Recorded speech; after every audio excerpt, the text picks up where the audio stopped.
हाँ बच्चों देखो, आज अपना टॉपिक है संकुलन क्षमता। जो तुम लोगों को नोट्स में हमने सारणी भेजी थी घन यूनिट सेल के बारे में, कुछ बातें, महत्वपूर्ण बातें, तो उसमें एससीसी, बीसीसी, एफसीसी, उसमें 5 खंड बने थे। और उसमें समन्वयन संख्या, संकुलन क्षमता ये लिखी थी। उसमें परमाणु के बीच की दूरी, परमाणु त्रिज्या, ठीक है, ये चीजें लिखी थी। तो आज हमें पढ़ना है संकुलन क्षमता। संकुलन क्षमता माने किसी क्रिस्टल में उसके अवयवी कणों द्वारा घेरा गया स्थान। किसी क्रिस्टल में उसके अवयवी कण कितना स्थान लिए हैं, ठीक है। और जो जैसे मान लो कोई क्रिस्टल है तो 100 है वो, जैसे एससीसी की संकुलन क्षमता होती है 52.4%, यानी अवयवी कणों द्वारा 52.4% स्थान घेरा गया। और बाकी स्थान कहाँ गया, 100 में से घटा दो तो जो आएगा 47 दशमलव कुछ, वो क्या कहलाएगा, वो रिक्ति कहलाएगी। जैसे बीसीसी में 68% होता है तो 68% हो गया अवयवी कणों द्वारा घेरा गया स्थान, और 32% उसकी क्या हो गई, रिक्ति हो गई। एफसीसी में होता है 74%, तो 74% उसका क्या हो गया, अवयवी कणों द्वारा घेरा गया स्थान, और बाकी जो 26% बचता है वो क्या कहलाया, उसकी रिक्ति कहलाई। तो जी 52.4, 68%, 74 जी आते कैसे हैं, ठीक है। इसके लिए हमें ये सूत्र याद रखना पड़ेगा। संकुलन क्षमता परसेंटेज में निकाली जाती है। यूनिट सेल में परमाणु की संख्या, वो यूनिट सेल क्या है, एससीसी है, बीसीसी है कि एफसीसी है। एससीसी है तो यहाँ पर 1 रखेंगे, बीसीसी है तो 2 रखेंगे, एफसीसी है तो 4 रखेंगे। बड़े गोले का आयतन, गोले का आयतन क्यों लगाया, क्योंकि हमने जालक बिंदु या अवयवी कण को किस रूप में माना है, गोले के रूप में, ठीक है। इस तरह से हम गोले के रूप में मान रहे हैं। तो गोले की त्रिज्या क्या होती है, r, तो उसका आयतन का सूत्र 4/3 पाई r³। परसेंटेज में बनाने के लिए 100 का गुणा कर रहे हैं, बट यूनिट सेल का आयतन, जो भी यूनिट सेल है उसका आयतन। तो सभी जो एससीसी, बीसीसी, एफसीसी है वे सब घनी यूनिट सेल है, यानी यहाँ पर घन का आयतन आएगा। और घन की भुजा हम क्या मान के चल रहे हैं, ए, ठीक है। घन की कोण जो है, भुजा है, उसको ए मान के चल रहे हैं, तो यहाँ पर ए³ आएगा, ठीक।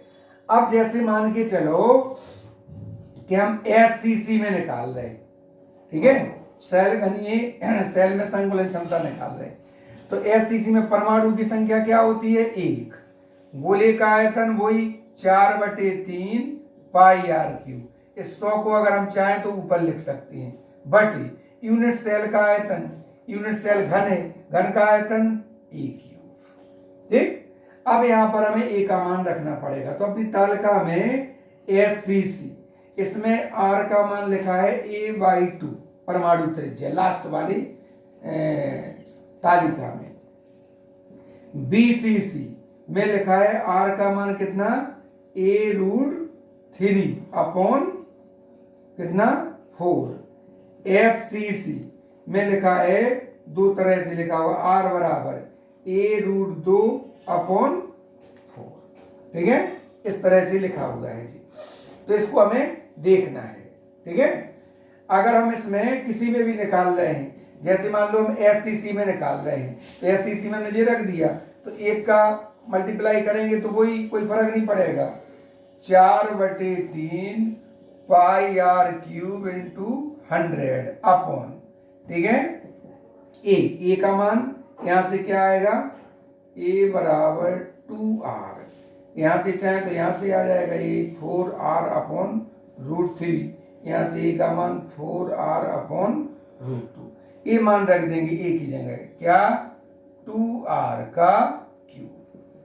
हल करो, 4/3, 3 को नीचे कर दो, पाई का मान रख दो 3.14 r³ इंटू 100 अपॉन 2 का घन हो गया 8, और r का हो गया r³ से r³ काट दो, 4 दूनी 8, ठीक है। इसको हल कर दो, 3.14 गुणे 100/3 दूनी 6, इन दोनों का गुणा करके 6 का भाग दोगे तो आएगा 52.4%। अगर हमें बीसीसी के लिए निकालना है तो यहाँ पर परमाणु की संख्या बदल जाएगी, 2 रखेंगे, यहाँ पर a का मान बदल जाएगा, ये हमने जो 2r रखा अब रखा जाएगा 4r अपॉन √3।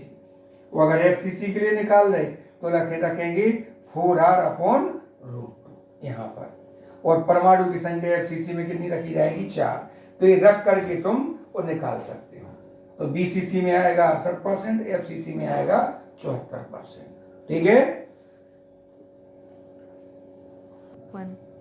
ठीक है जी। यहाँ पर SSC ना SCC है, ठीक है, SCC यानी सेल घनी यूनिट सेल में, BCC माने कायांता केंद्रित घनी यूनिट सेल में, FCC माने फलक या तल केंद्रित घनी यूनिट सेल में। किसी ने कमेंट्स किया था कि घनी यूनिट सेल समझ में नहीं आया, तो घनी यूनिट सेल वो कहलाती है जो घन की आकार की होती है, वो घनी यूनिट सेल कहलाती है। तीन है SCC, BCC, FCC, तीनों में 8 कोनों पर जालक बिंदु होंगे। ठीक है, अगर 8 कोनों के अलावा कहीं पर वो नहीं है तो वो SCC कहलाएगा, सेल कहलाएगा। अगर 8 कोनों पर जालक बिंदु है और एक यूनिट सेल के मध्य में है तो BCC कहलाएगा, अंतःकाय केंद्रित। और अगर 8 कोनों के साथ साथ प्रत्येक फलक के मध्य में है तो वो FCC कहलाएगा, फलक केंद्रित यूनिट सेल। सरल, ठीक है। इसको अपन लोगों को इतना देखना है। और बाकी उसमें एक त्रिज्यानुपात वाला भी क्वेश्चन था, किसी वो आयनिक क्रिस्टल में होता है, आयनिक क्रिस्टल में उसकी धनायन और ऋणायन की त्रिज्याओं का जो अनुपात होता है वो कहलाती है उसकी त्रिज्यानुपात। त्रिज्यानुपात बराबर धनायन की त्रिज्या बटे ऋणायन की त्रिज्या। तो उस तालिका को देख लेना। कुछ चीजें ऐसी होंगी जैसे जैसे अपन पार्ट चैप्टर को आगे पढ़ते जाएंगे वैसे वैसे थोड़ा थोड़ा समझ में आता जाएगा, क्योंकि कुछ आगे की चीजें पीछे की चीजें समझो तब समझ में आती हैं। ठीक है, पीछे की चीजें आगे की चीजें एक दूसरे से रिलेटेड हैं। ठीक है, तो जो इसकी जो धीरे धीरे हो रहा है इसका सिलेबस, फिर अंत में इस यूनिट को हम फिर दोबारा एक बार फिर से समझाएंगे। जिसकी जो प्रॉब्लम होगी वो हमें बताते जाना, कमेंट्स करते जाना। ठीक है, तो आज के लिए तुम लोगों को इतना ही काफी है। और हो सकता है बीच में कभी वीडियो ना हम बना पाए किसी कारणवश, तो तुम्हें नोट्स भेजते रहेंगे।